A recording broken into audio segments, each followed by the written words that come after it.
Hi, this is Dr. Dave Early, and I don't know about you, but even though I've been saved, even though I'm a committed Christian, I'm a pastor, I'm a Christian professor at a Christian university, I'm a Christian author, even though we have this global ministry, I still get tempted, and I bet you do too. But you know what? We can have victory over temptation, and that's what we're going to talk about today. So how do we have victory over temptation? Well, we're going to learn from Joseph in the Old Testament, Genesis 39. Joseph is going to show us how to have victory over temptation. Now, let me remind you of what temptation is. A definition of temptation is this: it's an appeal to disobey God in order to please yourself. It's an appeal to please yourself, but in doing so, disobeying God. That's what temptation is. It's the appeal. Now, everybody is tempted. It's universal. Everybody on this planet is tempted. You're tempted before you become a Christian, and you're tempted after you become a Christian.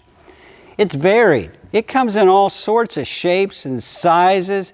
There's temptation to hurt people, to be bitter about people, to hate people, to run from people. There's temptation to give in to sin like lust or gluttony or greed or selfish ambition. There's temptation to ignore God. There's temptation to hate God. There's temptation to all sorts of things, to live a life of fear, a life of unnecessary depression. Temptation is varied, but understand this: it's not sin.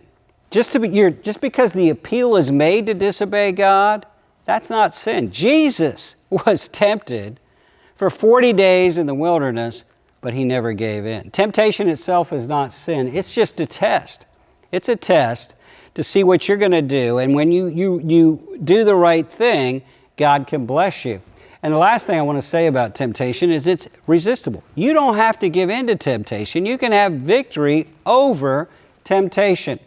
Well, how did Joseph do it? First of all, he followed God closely. It says in Genesis 39, the Lord was with Joseph, and his master noticed that the hand of the Lord was on Joseph. The Lord was with Joseph because Joseph was with God. It says in James chapter 4, verse 8, it says, draw near to God, and he will draw near to you. If you follow God closely, God will be with you and give you what you need to resist temptation. It says that if we're in the Word, David said, your word have I hid in my heart that I won't sin against you. Jesus said, watch and pray that you don't give in to temptation. Paul said, if you walk in the Spirit, you won't give in to the flesh. And he also said, be discerning, make no provision for the flesh. Don't put yourself in a situation where you're likely to sin. Follow God closely. The second thing Joseph did is he faced his responsibility. When Potiphar's wife tempted him to have sex with her, she was the master's wife, and Joseph was a slave. He was a young man, lots of reasons to give in. The first thing he did is face his responsibility. He said, I can't do this against my master. I have a responsibility to my master who's entrusted me with everything in his house. When you're tempted, sometimes it's very helpful to think of who this could hurt. If I was tempted to have adultery, I would say, I'm not going to do that. I don't want to hurt my wife. I don't want to hurt my kids. I don't want to hurt my church members. I don't want to hurt my students. I don't want to hurt my friends. I don't want to hurt my family. Face your responsibility. Third thing is you fear God supremely. He said, no way am I going to do this and sin against God. Well, it's one thing to resist temptation because you don't want to hurt somebody on this earth, but it's another thing to resist temptation because you don't want to hurt God. I don't want to hurt God. Jesus died for sin. I don't want to bring him back to make him think about the cross again because I'm sinning again. I'm not going to do this. No. I don't have to. I don't need to. I don't want to. I'm not going to sin against my family. I'm not going to sin against God. Last thing he did, she kept tempting him. But it says in Romans 39, verse 8, it says he refused. When you're tempted, say no. He refused when the temptation was unexpected. Sometimes you get hit with a temptation from out of the blue, left field, nowhere. Just say no.